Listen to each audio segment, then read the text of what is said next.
Hello, I'm Matthew Panzarino, editor-in-chief of TechCrunch, and I'm here, thankfully and gratefully, with Sarah Herrlinger, who is the Senior Director of Global Accessibility Initiatives at Apple, and Chris Fleizach, who is Engineering Lead for iOS, watchOS, and tvOS accessibility. So I'm really excited to have both of them here with me. Hello, how are you? Doing well. Thank you very much for having us here. Yeah, doing great. It's going to be fun. Great. I think that a good place to start this conversation is to sort of set the tone and help people to understand a little bit about how accessibility works and how accessibility work happens at Apple and what's different about its approach. So maybe you could start talking a little bit about that, Sarah. Yeah, sure. Well, accessibility is something that is incredibly important to us. Our goal is to really to design for everyone. When we talk about making products that are simple and intuitive and easy to use, we're not doing that just for some people. We're trying to do it for everyone. And so accessibility is something that we see as a basic human right. We also consider it to be one of our 6 core corporate values. And little factoid, we actually started our first Office of Disability back in 1985, which was 5 years before the ADA even became the ADA. And, I think really from the start, that goal of making products that are products that everyone can use has permeated the design of our products, since day one. And I think given that Apple is such a large organization, obviously tens of thousands of employees right now, and many of those obviously work at headquarters on a variety of different products, or now distributed like we all are on a variety of different products. I think it's interesting to kind of talk a little bit about how Apple integrates accessibility with the product development teams specifically, because I think in a lot of cases, what we've seen over the years is that accessibility teams are tacked on, or they come in at the end of a product development process to try to adapt the work that's been done for people with disabilities or different conditions. And I think that there's a certain afterthought aspect to a lot of different accessibility features that we see. And so I'm just curious about how that differs at Apple. Yeah, for us, I think we do have a very different mindset. Accessibility is something that's brought in at the very early stages of everything that we do. The accessibility teams, their forte is kind of multifold. Certainly, one of them is to create really amazing assistive technology, to figure out, for example, how do you make a touchscreen accessible to someone who will never see the touchscreen when it's essentially a piece of glass, and how do you move around in a touchscreen environment? It could also be, how do you make a touchscreen work for someone who will never touch a touchscreen? So they really focus a lot on amazing assistive technology. But as well, they're working with every design team on every new product to say, okay, we're going to come out with this new, whatever it might be. And how do we ensure that this product will work for everyone? So it's a really early and often, way that we get in there and talk to all of the different teams and make sure that they're thinking about accessibility from day one, and then working to integrate all of our really cool ideas into all of these different new products. Let's rewind it a bit, because I know that, speaking of the product development process, I know that early on when the iPhone was introduced, I remember, I'm that old, but when the iPhone was introduced, there was definitely a strong reaction in the larger community that the touchscreen interface was going to be a problem because it lacked the tactile nature of buttons. You're removing a lot of the ability for people with obviously motor skills issues or even sight issues to navigate the interface because there's no tactile feedback. And I know that VoiceOver is one of the things that came out of that. So I was just curious, kind of, how was that initial reaction, and then the genesis of that VoiceOver product? How did that kind of happen and occur? Matthew, I was on the Mac OS VoiceOver team when the iPhone first came out, and we saw the device come out, and we started to think we can probably make this accessible, even though there's a lot of sort of fear and uncertainty and doubt about the whole experience. And I know different organizations were getting worked up and worried that they might be left behind. And we were lucky enough to get in very early. I mean, the project was very secret until it shipped. very soon, right after that ship, we were able to get involved and start prototyping things. It took about 3 years to get things ready to ship in 2009 with iOS 3. And that whole time we were working sort of in secret, knowing that we had something that was just a blockbuster on our hands. And I remember a great story. I was eating lunch with one of my engineer friends who happens to be a VoiceOver user. And I saw Steve sitting close by at the lunch area and sort of positioned myself close enough where he might be intrigued to come over. And so he took the bait and he came over and we talked a little bit about this. And my friend who's an engineer said, Steve, what about the iPhone? And Steve said, maybe we can do that. And so, this sort of pushed us along the way to think about what we could do that would be really amazing and push this ball forward. And the response has been incredible. I mean, it's so great to see people take this technology and go out and be independent with it and do things that we never thought would have been possible. Yeah, and I think that's the adaptation of new technologies is obviously, it's kind of like a key theme with Apple, right? Apple takes new technologies at the sort of edge of the productization envelope and makes them mass accessible, to the tune of millions or billions of people. And over the years, they've introduced a lot of technology. Some recent ones include, Atmos support, the surround sound in AirPods, LiDAR, improved cameras. But those are often leveraged for accessibility features as well. And so how early in the process are accessibility teams brought in to work on these new technologies and kind of wrap them around accessibility opportunities, or vice versa? Yeah, we actually get brought in really early on these projects. I think as other teams are thinking about their use cases, maybe for a broader public, they're talking to us about the types of things that they're doing so that we can start imagining what we might be able to do with them from an accessibility perspective. So whether it be something like LiDAR or a lot of the work we've been doing in AI and machine learning, it's having our teams be able to say, what's the specific use case that is really life-changing for our communities, and how do we make sure that whatever they're working on, we are taking that and making it a part of the work that we do. Yeah, one great example of this was when Face ID started to be developed. We were brought in over a year before it ever shipped to customers. And they asked for our expertise in this. And one of the jobs that we have is to sort of poke and prod, is like, who would be impacted here? How could we improve the situation and find all those edge cases? So one thing that we pushed hard for at that point was to ensure that facial diversity was included in the training set to make sure that Face ID would work for a wide range of people right out of the gate. Yeah, that's a good example. There was there have been, many different uses for ML and AI over recent years across Apple's spectrum, and you mentioned a spectrum of products, and you mentioned it there briefly, Sarah. But I'm just curious, what's kind of new as far as leveraging the neural engine and leveraging ML as far as accessibility goes in products coming up at Apple? Yeah, we have a couple of great new things that we've done in the time frame of iOS 14, or built it in. I would say a couple of really interesting ones to think about specifically in support of the blind and low vision communities would be things like VoiceOver recognition, which is a new part of VoiceOver, which really is looking at how do we give more information about elements that are on the screen. And that could be anything from, if you take an image, take a photo on your camera, or you have an image on the screen, being able to describe to you elements that are in that in a more contextual human way.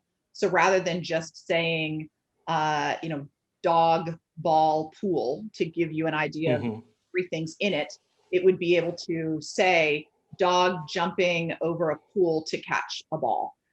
So really just giving you a lot more context about what's going on in an image than we have been able to do previously. Also being able to do more to read text in images. And then lastly, a really cool feature that we've added in, which is called screen recognition.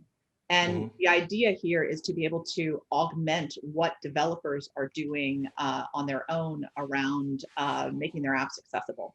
So while we always work with developers to try and get them to do the necessary accessibility work on their own, screen recognition gives you the opportunity to kind of understand other elements on the screen. So sliders, buttons, things like that. So we're really excited about what voiceover recognition is going to be able to do to open up a lot more contextual information for our users.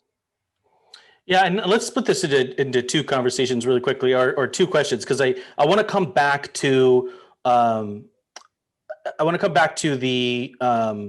ML discussion around on-screen detection. But really quickly, I recently watched a pretty impressive video showing sort of a new kind of wrinkle in the screen detection, which showed a person walking, tapping the screen on a regular basis, and getting a description of what was being shown through the iPhone's camera. So effectively, a lens onto the world that described, as you said, a park with trees and a bench, a man standing with a child, right? And that, therefore, essentially translating the real world, over audio through the camera. Can you talk a little bit about that jump from, hey, we see stuff on the screen, to, hey, we see stuff in the world and we can tell you what it is? I think that project is leveraging the image descriptions that Sarah was just referencing, and it's one of those things that only Apple could eventually do, where we could develop a technology. It's supposed to be applied to photos, and realize, you know what, we can just apply this to the viewfinder of a camera. So you can walk around and get these descriptions output to you automatically. So that's sort of like a really cool connection that one of our engineers working just made. And he's like, you know what, why can't we just do this? And he's like, yeah, we can do that. And what's really cool is that because it's on device, because it doesn't have to send anything to a server, we can just generate that image description in like a quarter of a second. It's only going to use like a limited amount of memory, so it doesn't jettison the camera at the same time. Like everything can run together. And of course, it's not, you don't have to worry about your privacy at all. Everything just stays on device, just straight from the beginning. And because we have those sort of constraints when we build up these kind of ML projects, we end up with things that create user experiences that are so cool that we can deploy them everywhere. You talked about one example where it just worked in camera and you can walk around like a lens, but it also just works in Twitter and Instagram and your photo library and the web. And no one else had to do it. Those apps didn't have to change a bit. We could build it into the system and make it seamless into a great experience.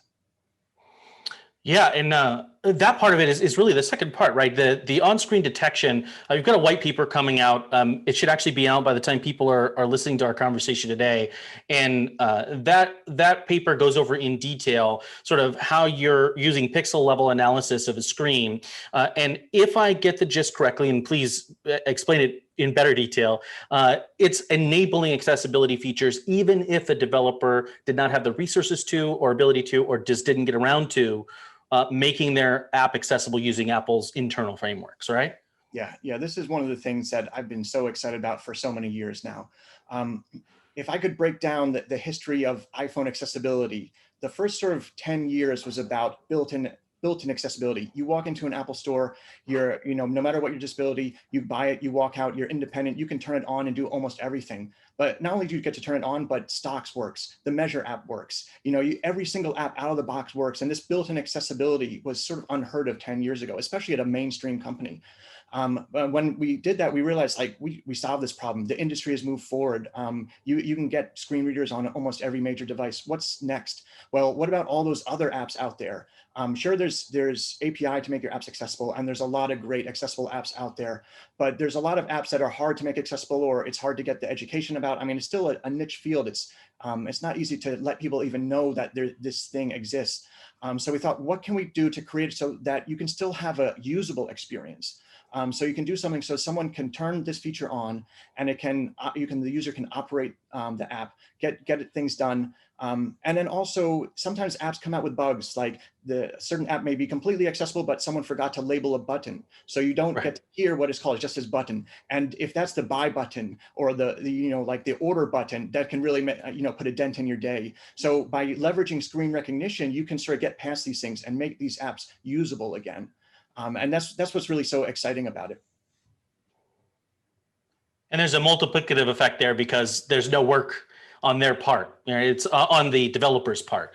And I think there's plenty of teams building, small 1 to 2 to 3 person teams who may want to build accessible apps, but may lack the resources or time to do it just because of development cycles. And so this kind of leapfrogs over that. Right, and screen recognition is not meant to replace what you can do. I mean, we make API and give advice, and we have lots of WWC sections about this, about how to make a great accessible experience. And we are always pushing app developers to go for that, because you can do some really incredible things in terms of efficiency and ease to use and good descriptions. Screen recognition is about closing that gap on the other, 80%, 90% of apps that are really hard to make accessible. And we want to try to enable that and allow people to use all that content at the same time. So if a great photo app comes out and it was moving so fast that no one had the chance to learn how to use the API to make it accessible, guess what? You can use it with screen recognition and image descriptions to get descriptions of what all the photos are going on in that. And now this is great because it makes you part of the conversation. You don't have to sit on the sidelines watching as people are talking about something new. It's been really fun to hear from so many people out in the world who started using these features and talking about how valuable they are for them. Just to see things, tweets pop up, or people just saying, wow, for the first time I'm playing this game that I never had access to before, or I just started using this app that everybody's been talking about. And it's really fun to see where this can go. I got a great story. I'm going to interrupt you one more time. Yeah, no, please. I mentioned playing games, and we've seen that feedback. When we were developing this, and we just had it working, one of the engineers who was working with someone who was helping to test it, they said, oh, this is working, why don't you give it a try? And I said, oh, let's try it on one of those top games in the App Store. So they started playing, and I heard from the engineer working on it on my team, he's like, this is great. She was so happy she was able to play, but she was able to beat me. And I heard from her, it's like, I'm playing this game and I beat him. I love this. I never had a chance to play this game before. And so it's like, one of those moments where it's like, almost a teary eye moment where it's like, finally, we are doing this. We can make this stuff happen now with ML and on-device technology and the neural engine. You put this all together, and all of a sudden you can enable people to play games that would never have been able to do it before. Yeah, I think there's a particular confluence of the technologies and approaches that Apple's using that sort of intrigues people that work in this field, but also, of course, has benefits for the people that it's designed for. And, that's, of course, as you mentioned, on-device processing, which enables privacy. And then you have, the frontline technologies that are actually being shipped to billions of consumers are leveraged for accessibility. It's not like an afterthought, or it's not, oh, we get that tech in accessibility 3 years later or whatever. So there's a combination of things there, but like the one thing that I keep coming back to is the original premise of the iPhone was to replicate or modernize the idea of the information appliance. A slab that became whatever you needed it to become. You tap the calculator button, it's a calculator, right? You tap the camera button, and it's a camera now. And I think that all too often, the accessibility universe is expected, people who need these affordances are expected to wrap themselves around the way the world works and not wrap the world around the way that they work. And I think that that's kind of like the advantage of this edge tech being integrated, is that they have, for the first time, kind of a tool that they can carry with them, a magic wand that wraps the world around them, rather than them having to conform every day. It's like, hey, the world is conforming to my way of working. And I think that's a pretty special thing. And it only comes when you have like a partnership where people buy into that idea that, hey, we built this tech, but we also know that you want to leverage it in these ways. I think one of the keys to that is the fact that we've always incorporated members of the community into the process as we've done this. So, we look at all of the features of that, the device, and say, we don't look at it and say, well, no one would want to use the camera if they were blind. We look at it and say, why wouldn't you want to use the camera? So how do we make the camera work for this community? Every problem is really an opportunity. And so our teams are always looking at every piece, every nook and cranny of what everyone else is doing, and figuring out the ways to try and make those accessible, and not just accessible, but a really amazing experience for the communities that we support. Yeah. And you mentioned the team members. And I think that's an important thing to touch on. And all too often we do see accessibility features that are well-meaning but not well executed. And many times you can trace that back to the makeup of the team. And so you mentioned it a little bit, but could you expand on that a little bit about the importance of having people with disabilities work on these technologies and describe how that's prioritized?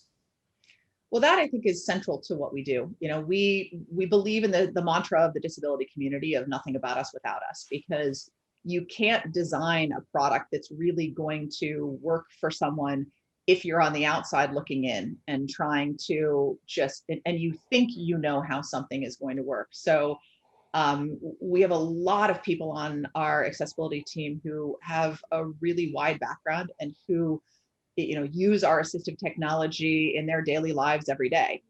So whether it be VoiceOver users or switch control users or whatever it might be, we have people who are dependent on these technologies and therefore are able to help us to really think through not just how they should work, what's the user experience, but also where are there holes to plug, where are there things that we could be doing more in ways that we may not even be thinking about if we aren't a member of that specific community.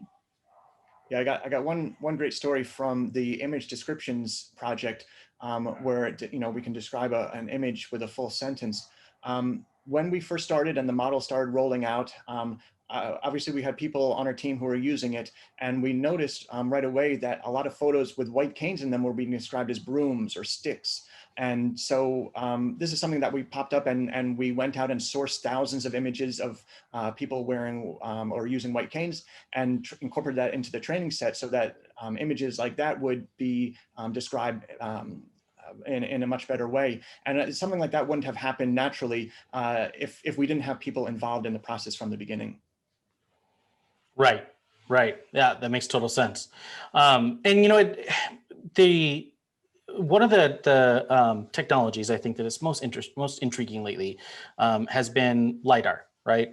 Because I think that when it was introduced on the iPad Pro, it certainly was like, oh, hey, this exists. Let's start using it for AR applications and things like that. But obviously, once the iPhone 12 Pro and Pro Max had it on there, you started to see some other applications. So one of the things that we talked about recently, we published a piece on it, was the people detection.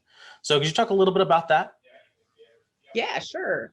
And people detection, I think, is another one of these great examples of things that have come out of the community within Apple, who, the blind community here.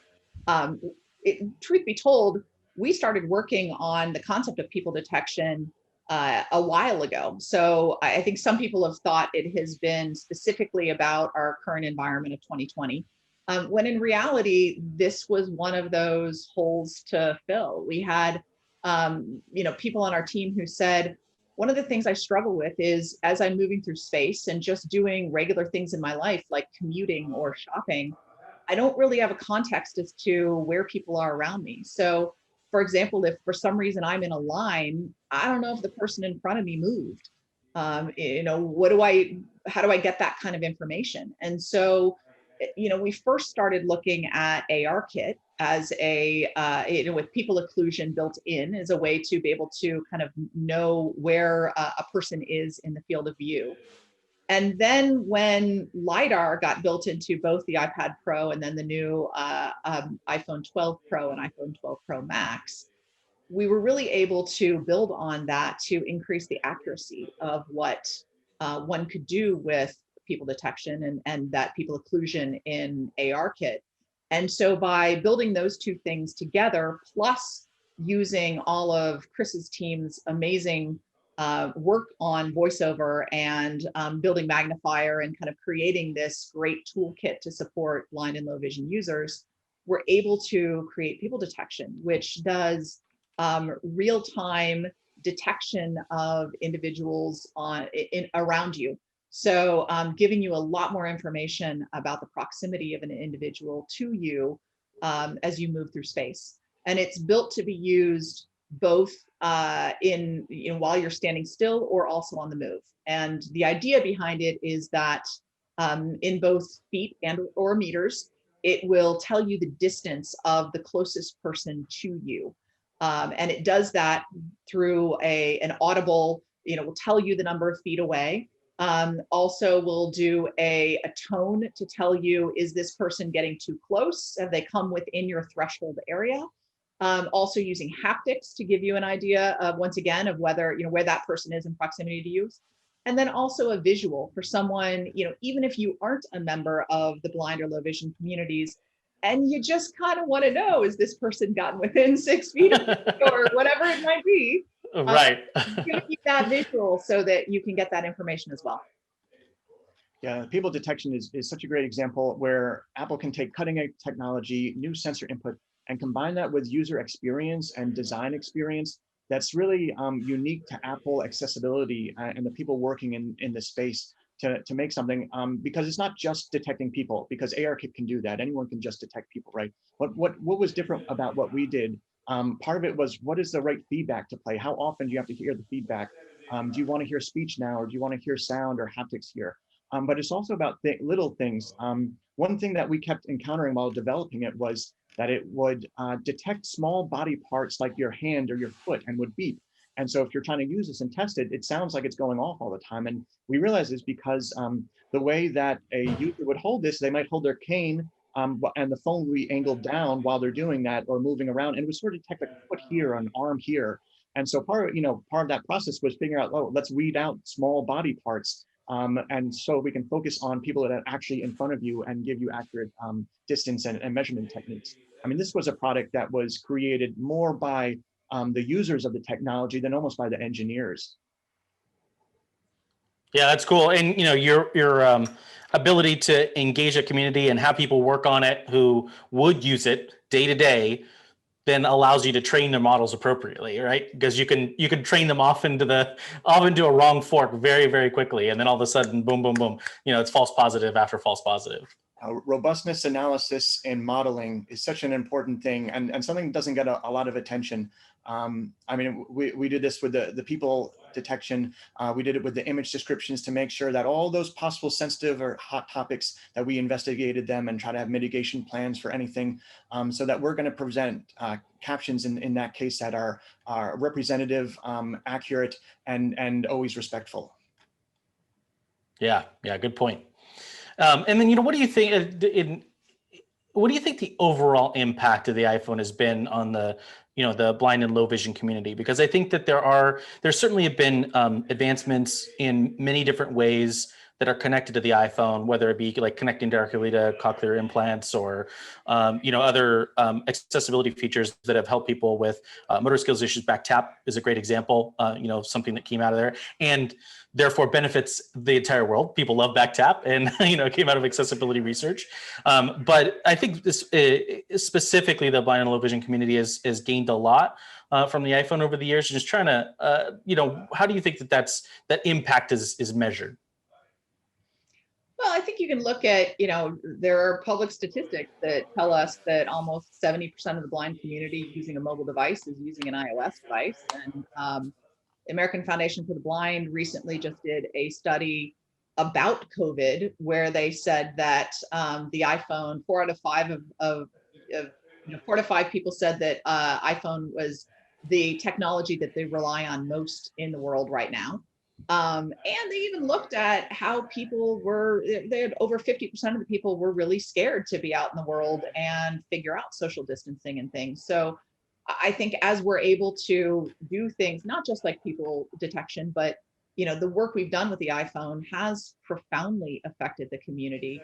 And I think one of the big things that people don't really talk about or think about that much is really just the fact that we've built it into a consumer product, which mitigates social stigma and gives people the opportunity to just go to a store and buy the same product that everyone else is buying and use that in a way that everyone else is using it and be a part of the larger Apple community. And that the blind member of the household can be tech support for everybody else because they're just using that same device. They know how it works. You know, it's not something foreign and different. Right. It's just something that, you know, becomes a ubiquitous part of all of our lives, and no one's left out. Yeah, and it speaks to the difficulty, of course, of the entire community, this feeling of otherness, right? And everybody has an iPhone, you know, or not everybody, but I mean, Apple wishes, but you know, everybody's got a smartphone. And you know, it's a very common device with features that everybody uses or doesn't use on an individual basis. And I think that aspect of it is probably very empowering, you know, overall, because you're like, hey, it's just a phone that I use like everybody else. I use it my way, you use it your way. Mm-hmm. And part of that's been created just with all the user feedback that we've gotten over the years. I mean, every email that gets sent to AppleCare, every bug that gets filed, someone on my team ends up reading that. Oftentimes I'll read every single one of them. We look at what the community is saying, and we look at that feedback very seriously to try to incorporate everything that we can. So if we see someone who's saying, you know what, this feature, this product would really need it to help me, it would be this thing. And then we look at that honestly and say, how do we best interpret that and make it work for the person? And so that's one of the reasons why you're going to find more settings under accessibility than anywhere else on any other technology, on any platform, just because we are devoted completely to ensuring that we try to provide as much access to everybody as we can. Yeah, well, I think the other piece is we look at accessibility not as a checkbox, but as a broad spectrum. You know, everybody uses their device differently. Whether you self-identify as having a disability or not, we're all setting up our devices in different ways. And so for us, accessibility, when you Matthew were talking about you use it your way, I use it my way. That's the whole point. And every single one of us is using it our own way. And we want to just keep building out more and more features and making those features work together. So whatever is the combination that you need to be more effective using your device, that's our goal. Excellent. Well, I could talk for hours about this, but I think that's about the end of our time, and it's a great way to wrap it up. So thank you so much, both of you. I really appreciated it and enjoy it, and I hope the audience does as well. Well, thank you very much. Thank you. Thanks.